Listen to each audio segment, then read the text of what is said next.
It usually happens one of two ways. Either you are actually called to the bedside because the patient has turned purple and there's alarms going off all over the place and everybody's upset, or else you've spent a long time trying to liberate the patient from the ventilator, they're nicely weaning, and then you come in and you find they're deeply sedated on a control mode. And the explanation is usually something like, the patient was fighting the ventilator, we tried every mode we possibly could, we gave up, we sedated the patient. The problem isn't with the patient, the problem isn't with the machine, the problem is with the operator. It's your job to get the patient to interact appropriately with the ventilator. It's not always successful, but most of the time just a little bit of thinking and a little bit of nuance will do the job. And that's what this tutorial is about: patient-ventilator synchrony and inspiration. This is a series on monitoring mechanical ventilation, and this tutorial is on inspiratory dysynchrony. This time I will discuss the patient fighting the ventilator, inspiratory dysynchrony in controlled modes, pressure support and volume support, and the inspiratory ramp. As usual, let's start with a clinical scenario. You're called to the ICU to see Paul, who was admitted several days ago with community-acquired pneumonia. He's intubated, sedated, and mechanically ventilated. He's been on volume assist control 420 mils times 15 breaths per minute with a PEEP of 5. His blood gas is improving, sedation has been reduced, but you've been called because Paul is fighting the ventilator. This is also known as inspiratory dysynchrony. If you look at the screen on Paul's ventilator, it will look something like this.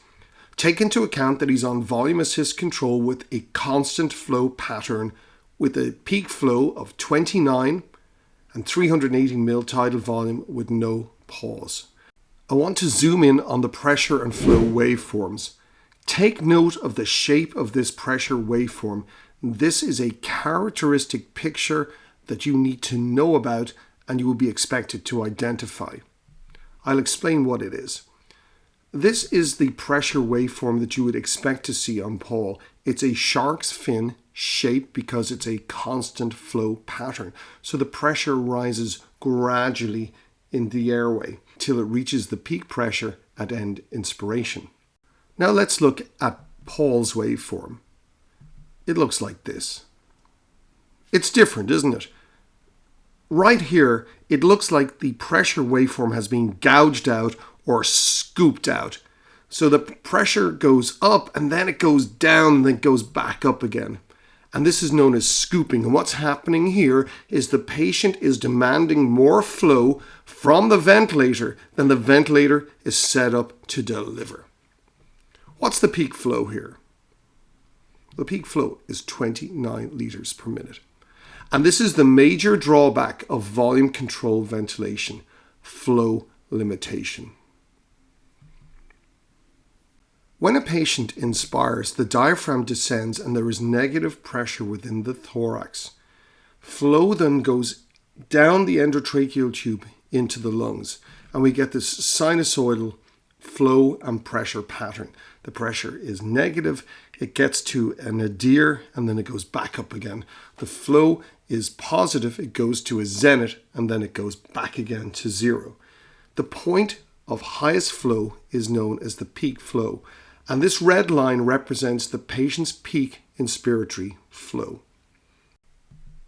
In a patient who is on volume assist control, you set a peak flow, and that peak flow is the same whether the ventilator is cycling or the patient is triggering the ventilator. So the patient triggers the ventilator and then flow starts and it goes immediately to peak flow and stays there until the end of the breath, and the pressure waveform is triangular or shark's fin.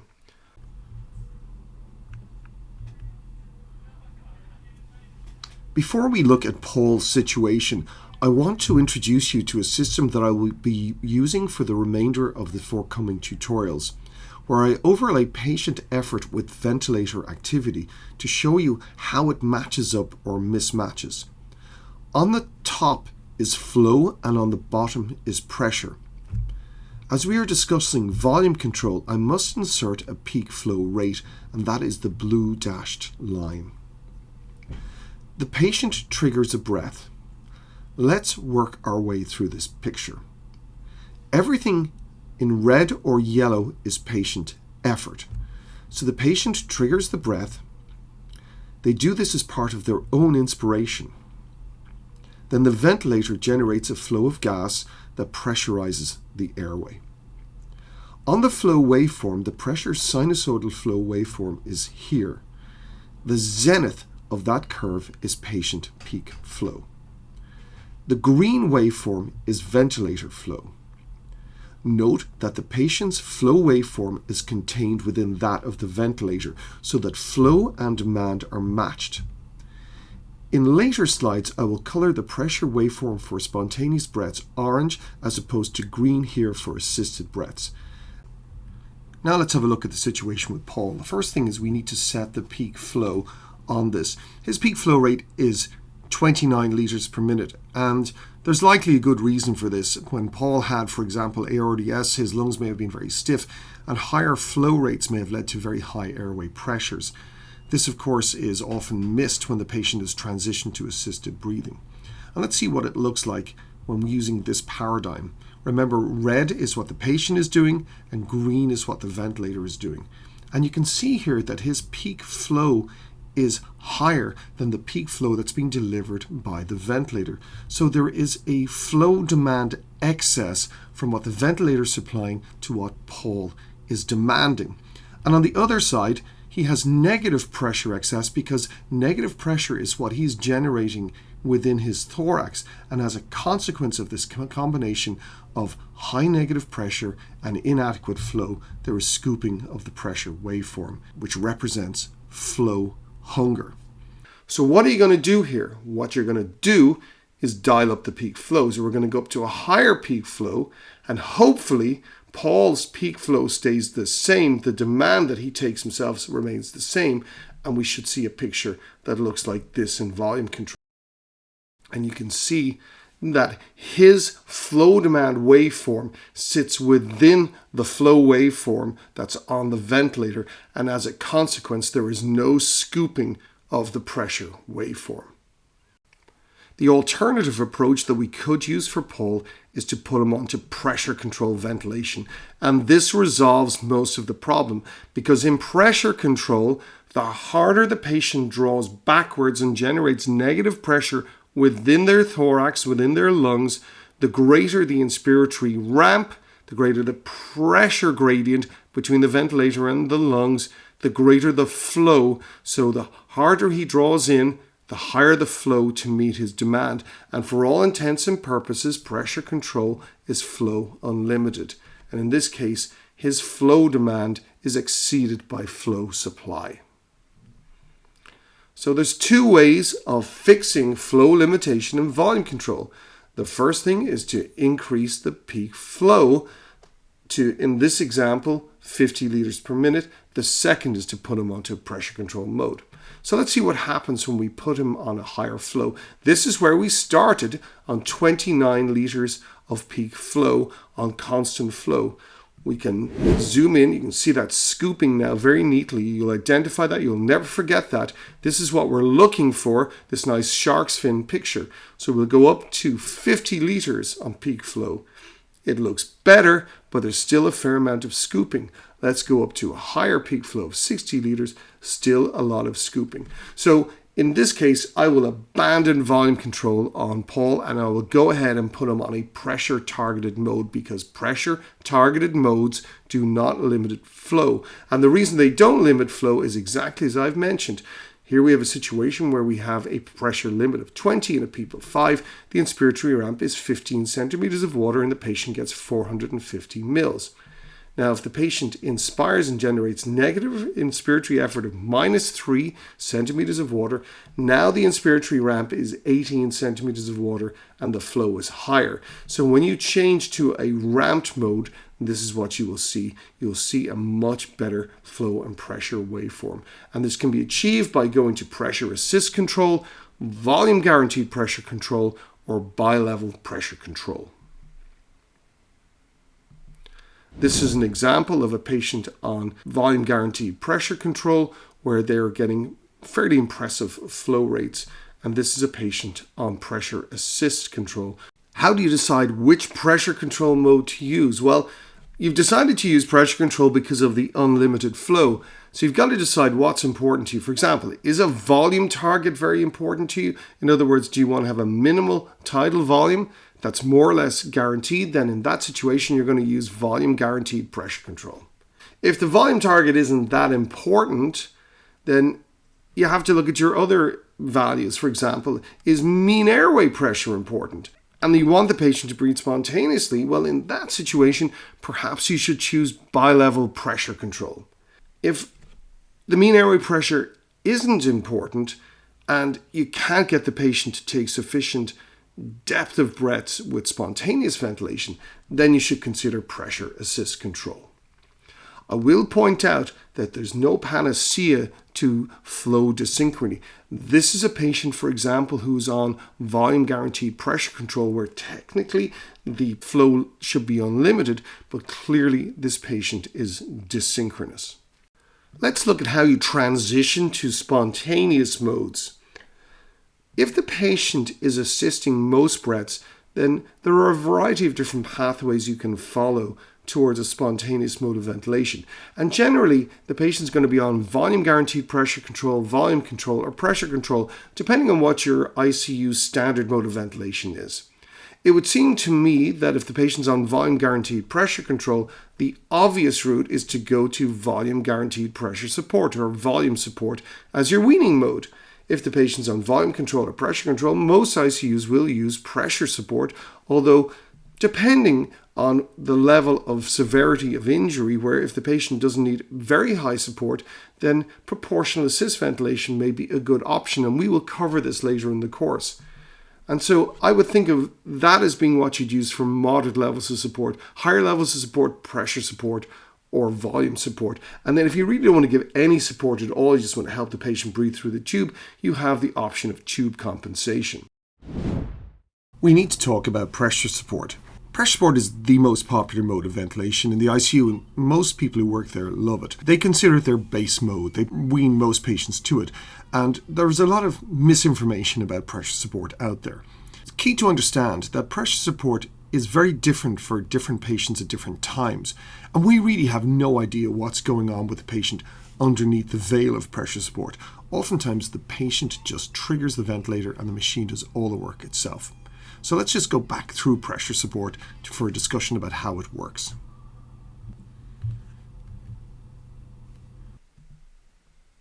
This is pressure support ventilation. Note that the patient triggers every breath, and the time between triggering and peak inspiratory flow is the inspiratory rise time, and that is a very, very, very short period of time. When you're setting a patient on pressure support, you set an inspiratory pressure limit. I call this the pressure support inspiratory pressure level. It's always the same. It never changes. Every single breath will end up at that pressure level. You also set an expiratory sensitivity, or the expiratory cycle off percentage. That's the percentage of peak inspiratory flow at which the ventilator will cycle to exhalation, and you will set that yourself. It may be 25% of peak flow, it may be 30% of peak flow. The driving pressure, or the pressure ramp, is the difference between the negative airway pressure the patient generates to trigger the breath and that inspiratory pressure limit. And it varies enormously from breath to breath depending on the depth of inspiration. So our first breath here is 420 mils. Then the patient takes a bigger breath, so there's higher flow, so the breath cycles off quicker, but it's a larger volume, 480 mils. And then the third breath is a smaller breath, and it's 420 mils. So pressure support ventilation, the inspiratory pressure is always the same, the tidal volume always varies. In this cartoon, I've placed flow on the top and pressure on the bottom. I'm going to draw a PEEP level and a pressure support inspiratory pressure level. Now, the airway pressure can go below PEEP because the patient will trigger the ventilator by generating negative pressure, but the pressure will never exceed the pressure support inspiratory pressure level. On the following series of waveforms, everything that's in red is what the patient is doing. So I've just overlaid that sinusoidal pressure and flow patterns. The pressure of the airway is in green and the flow is in orange.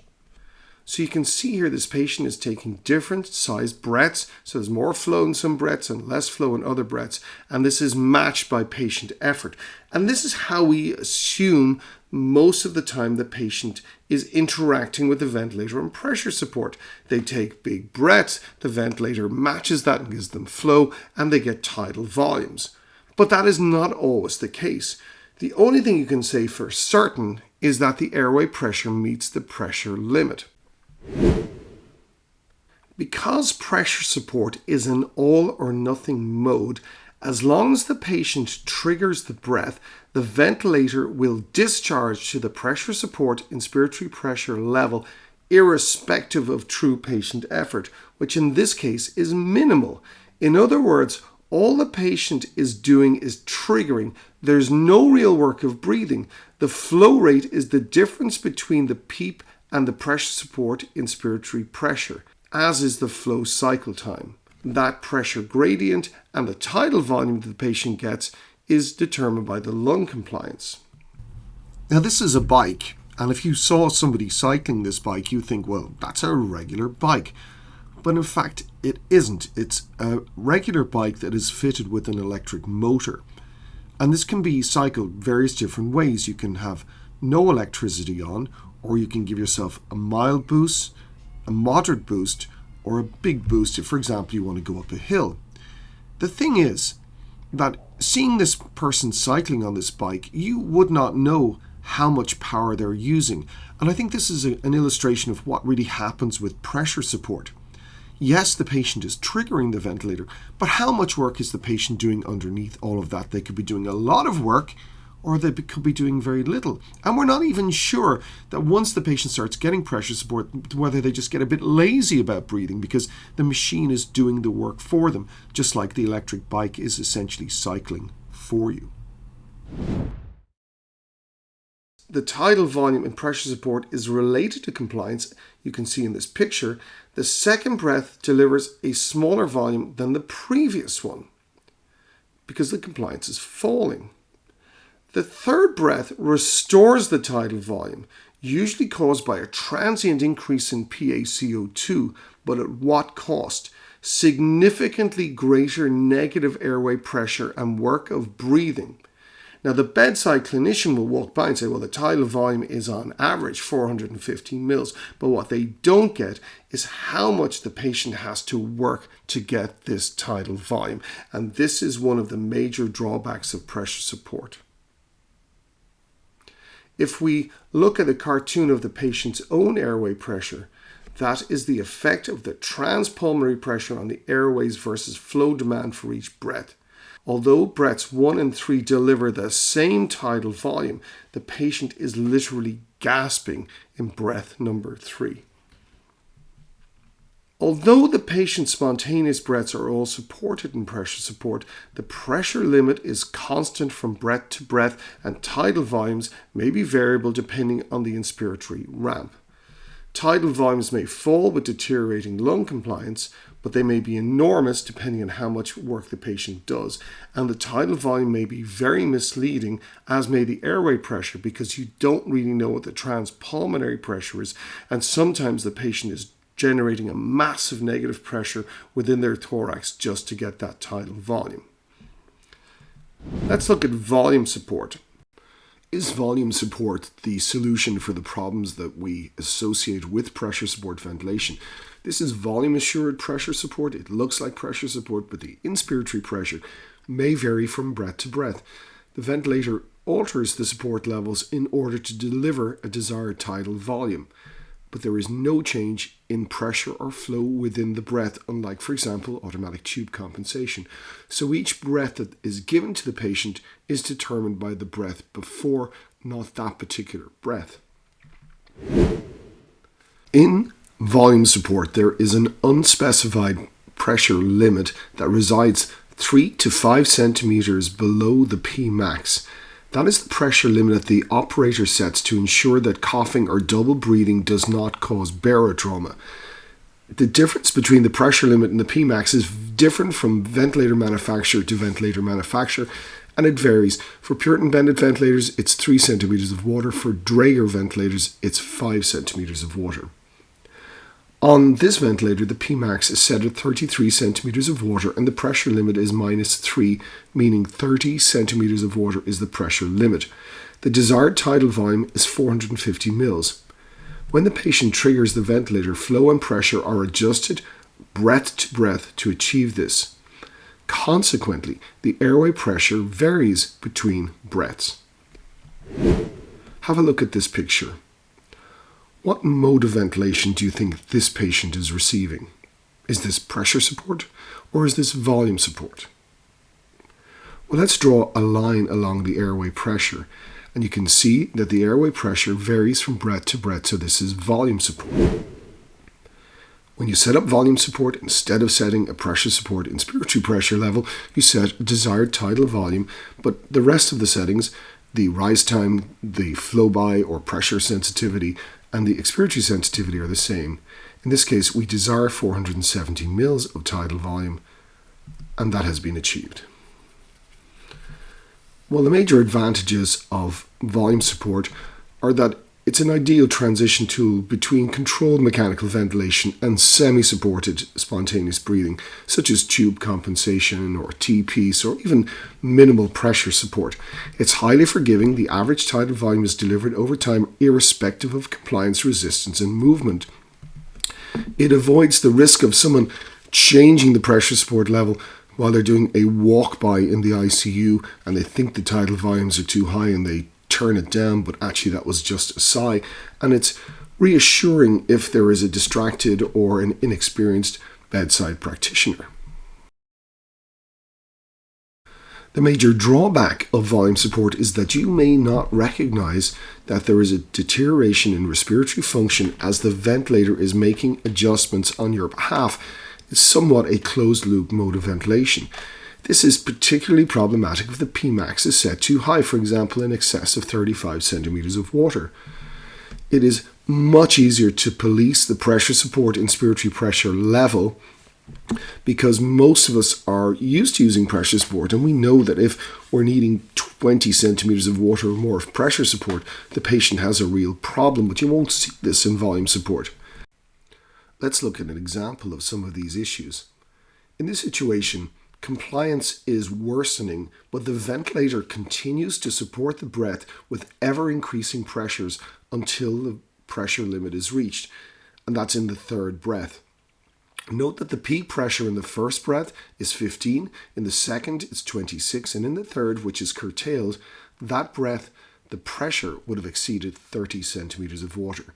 So this really is no longer a spontaneous mode, and the patient has deteriorated significantly before red flags appeared.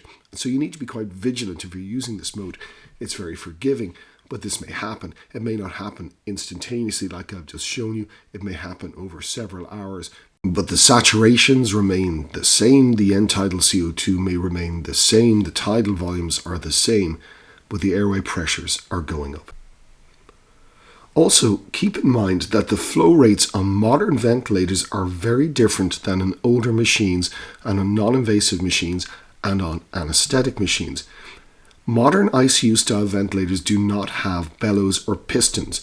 They directly blend pipeline or turbine gas within the machine, and that flow goes directly to the patient. There isn't some bag in the bottle that you might see in the operating room. The flow rate may be staggeringly high, up to 200 liters per minute, making demand flow dysynchrony very unlikely in pressure targeted modes. Older machines and non-invasive machines may be flow limited. And I've shown you this picture before. This is a patient who's on pressure support, and you can see this patient is taking a flow rate of 110 liters per minute into their lungs. This is indicative of air hunger, and one has to believe that the lungs are being harmed by continuously enduring such high flow. It is nevertheless extremely difficult to manage this without deep sedation and all of the unintended consequences of sedating the critically ill patient. Let's move on and have a quick discussion about the rise time. The rise time is something that you will see in all pressure control modes. This is pressure assist control. There is the rise time there. Sometimes it's known as the slope. This is bi-level. This is volume guaranteed pressure control. This is pressure support ventilation, and this is volume support ventilation. All of them use the same tool for adjusting that initial flow of gas into the patient.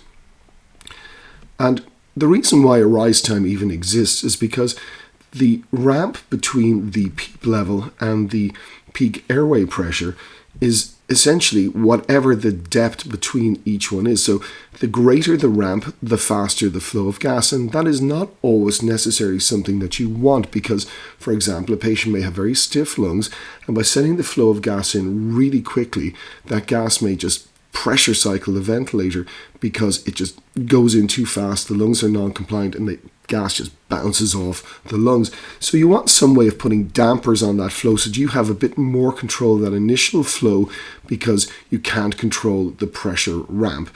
And that initial flow rate control is known as the rise time. And it's endlessly confusing because there are different names for this and different ways of doing this on different ventilators. The one I'm just showing you here is the Puritan Bennett that uses a percentage, and it's defined as the percentage time it takes to reach 95% of target pressure. The higher the number, the shorter the time it takes to reach the target. It varies from 1 to 100, but you never go beyond 95. 70% reaches the target twice as fast as 35%. On some ventilators, you can set a specific time. So in this situation, we have a pressure ramp of 15 centimeters of water between a pressure support inspiratory pressure level of 20 and the PEEP of 5 with a ramp of 50%, which is a moderate rise time. So here is the patient that has triggered the breath, achieved their tidal volume, and there is the rise time on the flow waveform. The higher the peak flow, obviously the shorter the breath, so the quicker it cycles off. It's only on pressure limited modes, as I've mentioned. It's the time it takes to achieve the inspiratory pressure limit. And if a patient has high flow demands, then a shorter rise time should be more comfortable, although this may lead to overshoot and more rapid cycling of the ventilator. Too short a rise time may increase inspiratory time and increase the work of breathing. So let's have a look at a scenario. What do you think is going on here? You can see that the pressure waveform is all wrong. The pressure waveform should be flat top, but it's not. It goes up very, very quickly to a peak and then falls back down again. And in this situation with the rise time of 80%, the breath is too fast as a consequence of the rise time being too high. And because the airway has pressurized too quickly, the breath has been curtailed and the tidal volume has not been delivered. Potentially, although this rarely happens, if you turn the rise time too low, you will see a scooping effect on the pressure waveform because the patient demands more flow than the ventilator is willing to give. Now, I haven't seen this on a modern ventilator, but it's certainly something you will see on older machines and anesthetic machines, but it is very unusual to see this on a modern ventilator with those extremely high flow rates. In any case, on either situation, by changing the rise time to a moderate level of 50 to 70%, it should resolve the problem. I will point out that most of the time, fiddling with the rise time makes no discernible difference for the patient, and it is rarely the problem if a patient is fighting the ventilator. Let's review this tutorial. In this tutorial, I discussed inspiratory dysynchrony. We looked at demand flow dysynchrony and volume control and the scooped out waveform that all clinicians at the bedside should be familiar with. We looked at how you resolve that by either increasing the peak flow or changing the patient to a pressure control mode where they're more likely to get their flow demands delivered and be less desynchronous. We then moved on to talk about the strengths and weaknesses of spontaneous modes in patients who have high flow demands or changing compliance of their lungs. And finally, we looked at the inspiratory rise time and dysynchrony. Next time, we will be discussing expiratory dysynchrony. We'll start with a discussion about pressure cycling the ventilator, and then we'll move on to discuss the wibbly-wobbly waveform so characteristic of expiratory problems. And finally, I'll discuss some novel approaches to dealing with expiratory dysynchrony. I'll see you then, and I guarantee you'll learn something.